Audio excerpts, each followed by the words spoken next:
নমস্কাৰ সকলোকে নীতি মেথছ ট্ৰিক্স চেনেলটোলৈ স্বাগতম জনাইছোঁ। যিসকলে চেনেলটোলৈ নতুনকৈ আহিছে অনুগ্ৰহ কৰি চেনেলটো ছাবস্ক্ৰাইব কৰি দিব, লগতে কাষতে থকা বেল আইকনটো প্ৰেছ কৰিবলৈ নাপাহৰিব। আহক আজিৰ ভিডিঅ'টো আৰম্ভ কৰোঁ।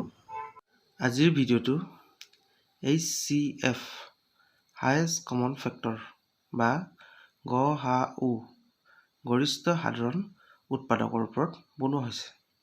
প্ৰথমতে আমি ট্ৰেডিশ্যনেল মেথড ব্যৱহাৰ কৰি HCF উলিয়াম আৰু ভিডিঅ'টোৰ শেষৰ ফালে ট্ৰিক ব্যৱহাৰ কৰি আমি HCF উলিয়াবলৈ চেষ্টা কৰিম। আমি প্ৰথম এক্সাম্পলটো লৈছোঁ 12 আৰু 24। আমি 12ৰ ফেক্টৰসমূহ লিখি ল'ম। ফেক্টৰ মানে হৈছে যিবোৰ সংখ্যাৰে হৰণ কৰিব পাৰি।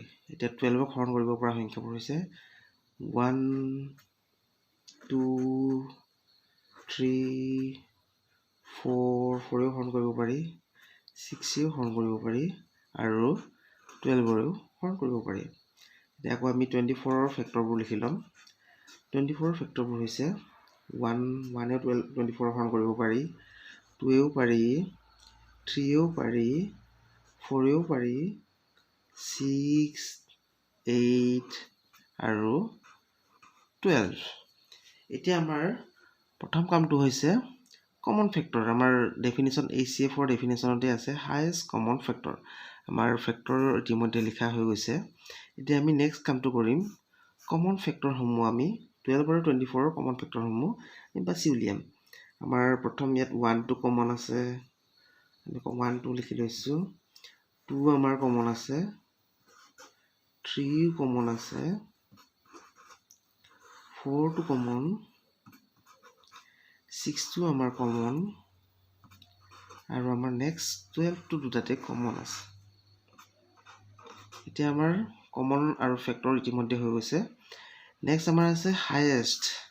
এতিয়া গোটেইকেইটাৰ ভিতৰত আমাৰ হায়েষ্টটো হৈছে 12। গতিকে 12 আৰু 24ৰ HCF হ'ব 12। 2 নম্বৰ এক্সাম্পলটো লৈছোঁ 6, 12 আৰু 18। 6, 12 আৰু 18ৰ HCF আমি ট্ৰিক ব্যৱহাৰ কৰি উলিয়াবলৈ চেষ্টা কৰিম।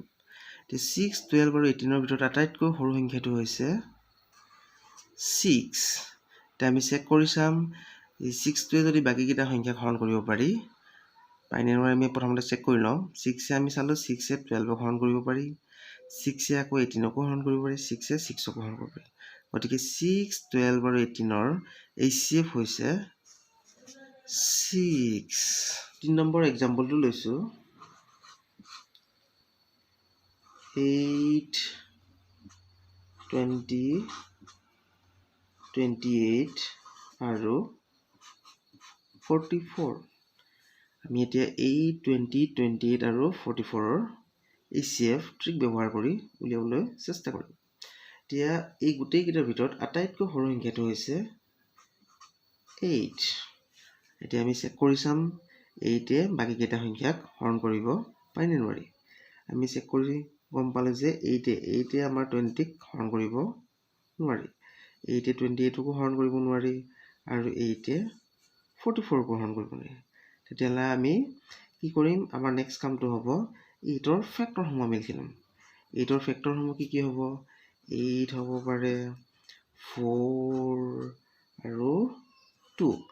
আমি গম পালোঁৱেই 8এ হৰণ কৰা নাই, গতিকে আমি 8এৰে আকৌ ট্ৰাই কৰি নাচাওঁ। নেক্সট আমি কৰিম কি, 4এ আমি সংখ্যাকেইটাক হৰণ কৰি চাম।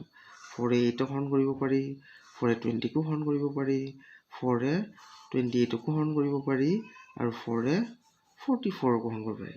গতিকে 8, 20, 28 আৰু 44ৰ HCF হৈছে 4।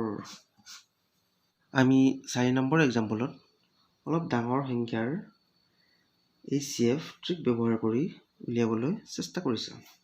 মই এক্সাম্পলটো লৈছোঁ 30, 42 আৰু 135। এতিয়া আমাৰ 30, 42 আৰু 135ৰ ভিতৰত আটাইতকৈ সৰু সংখ্যাটো হৈছে 30। আমি 30এ বাকীকেইটা সংখ্যাক হৰণ কৰিব পাৰি নে নোৱাৰি প্ৰথমতে চেক কৰি লওঁ 30 42 হৰণ কৰিব নোৱাৰি আকৌ 30 135কো হৰণ কৰিব নোৱাৰি তেতিয়াহ'লে আমাৰ কি হ'ব নেক্সট কামটো আমি 30 ফেক্টৰসমূহ লিখি ল'ম 30 ফেক্টৰবোৰ হৈছে 15 13 হৰণ কৰিব পাৰি 15 30 হৰণ কৰিব পাৰি গতিকে 15 6 হৰণ কৰিব পাৰি 6 হ'ব ফেক্টৰ 5 হ'ব পাৰে আৰু 3 10 times 3 10 jar 30 গতিকে 3 30 ফেক্টৰ এতিয়া আমি প্ৰথম ডাঙৰৰ পৰা চেক কৰি যাম আমি প্ৰথম আছে 15 আমি চেক কৰি চাওঁ 15 42 ক হৰণ কৰিব নোৱাৰে আকৌ 15 135 কিন্তু হৰণ কৰিব পাৰে 15 9 jar 135 গতিকে 135 হৰণ কৰিব পাৰি কিন্তু 42 ক হৰণ কৰিব নোৱাৰি গতিকে আমাৰ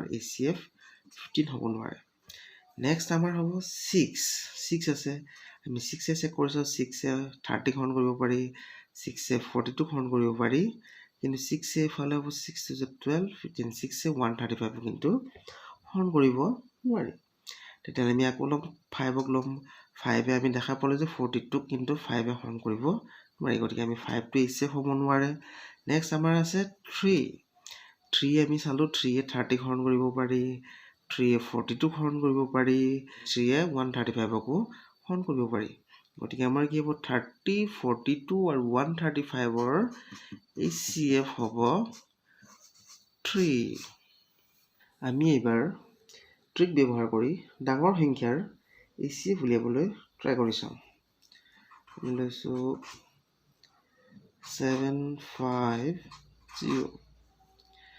6300 আৰু 18900 এতিয়া আমি ট্ৰিক ব্যৱহাৰ কৰি 750 6300 আৰু 18900ৰ HCF উলিয়াম এতিয়া গোটেইকেইটাৰ ভিতৰত আটাইতকৈ সৰু সংখ্যাটো হৈছে 750 আমি তাৰ বাবে কাম এটা কৰিব পাৰোঁ প্ৰত্যেকৰ পৰা আমি কি কৰিব পাৰোঁ এটা 0 আমি নাই বুলি ধৰিলোঁ এতিয়া আমাৰ ইয়াত হ'ব 75 ইয়াত হ'ব 630 আৰু ইয়াত হ'ব 1890 এতিয়া আমি চেক কৰি চাওঁ 75 বাকীকেইটা সংখ্যাক হৰণ কৰিব পাৰিনে নোৱাৰি আমি যদি চেক কৰি চাওঁ তেতিয়াহ'লে আমি গম পাম যে 75 630ক হৰণ কৰিব নোৱাৰি আৰু 1890কো 75 হৰণ কৰিব নোৱাৰি তেতিয়া আমি কি কৰিম নেক্সট আমাৰ কামটো হ'ব 75ৰ আমি ফেক্টৰ লিখি ল'ম